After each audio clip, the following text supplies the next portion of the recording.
and welcome back to Backpacking for Beginners. Today in episode 5 we're going to be talking all about connecting flights.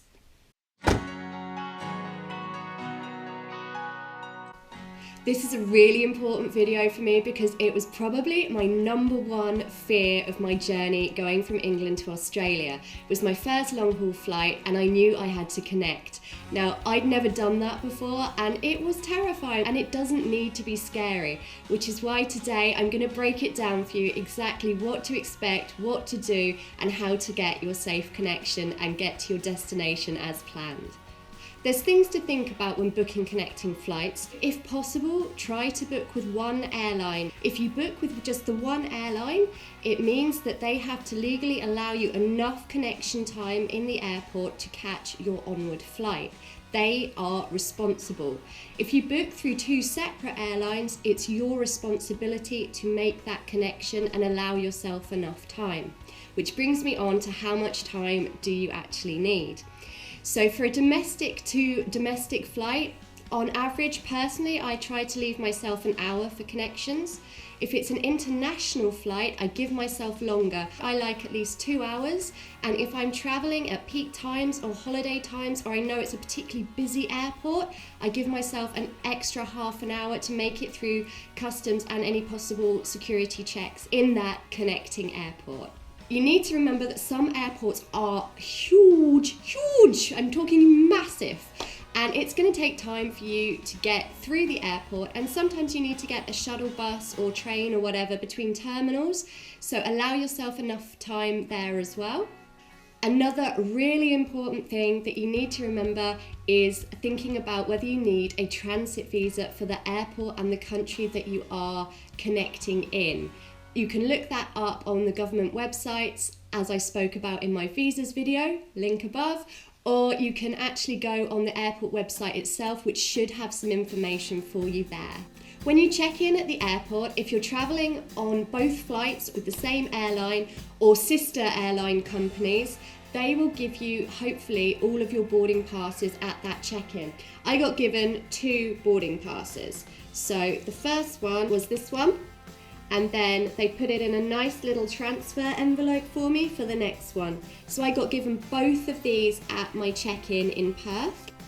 Once you've got those boarding passes, double check with the airline check-in staff that your baggage is going straight from your departure airport to your destination airport and that you don't need to claim it in the middle. You may have to check it in again, but in all of the long haul flights I did with the same airlines, I never had to do that. It was all done for me. If you decide to go shopping in duty free or treat yourself to a huge bottle of Jägermeister on the plane or some other liquids above 100 ml, ask for it to be put in a security tamper evident bag and have your receipt. That should ensure that you can get it through security okay in between.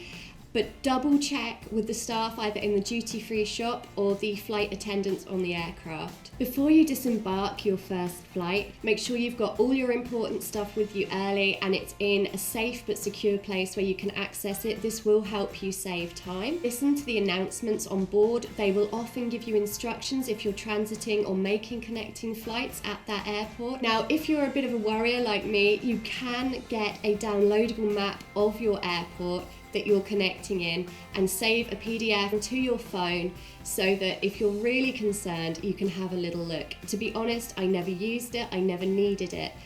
There is plenty of signs, and if there's not any signs that you can find, which I doubt, there are always ground staff that are really helpful. Just ask one of them where to go. They get it all the time. Don't be nervous, don't be shy. Just ask them and they will point you in the right direction. The signs that you're going to need to look for are either transit, flight connections or departures. There's usually another sign for baggage claim, which if you're traveling with 2 different airlines and you're having to move your bags, you're going to head to baggage claim first. If you have got flights with separate airlines and you're having to go to baggage reclaim and get your bags, you're also going to need to recheck in. So go straight to departures and your airline check-in desk.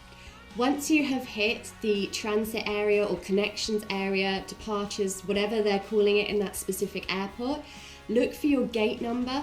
There's always a TV screen with departures on it, and it will have your flight number as is on your boarding pass. Check the gate number so you know where you're going. You'll then have to go through security. Sometimes there's customs as well, but just have everything prepared as much as you can for another security check. In security, there's often huge queues. Just breathe. You will make your connection, don't worry. It's possibly the most stressful part of it because you've had a long journey, but just be assured you will get through there and it will be fine. Once you're through security, you are seriously on the home stretch now. Try to have a little recce and locate your gate so you know roughly how long it's going to take you to get there when the time comes and you know where you're going. And then the only advice I have is relax. Get a coffee, read a book, go for a wander. Some airports are amazing. Some have rainforests and play areas and stuff. Just relax, and then make sure that once you've had a little chill out, you've given yourself enough time to get to your gate and catch your connecting flight. If everything goes horribly wrong and your initial flight from home has been delayed, once you get to that airport, head straight to your airline desk and ask for their help. Usually there's going to be loads of other people trying to connect who are panicking as well, and the airline staff will assist you. Like I said, if you've got that one booking reference, it's their responsibility, so don't panic. Catching connecting flights doesn't need to be stressful. Like I said, was so worried, and really it's a piece of cake. So just breathe, relax, read the signs, and ask for help if you need it. I really hope this video has been helpful. Come back next Friday for episode 6, where we're going to be looking at travel insurance, and I will run you through the basics of that.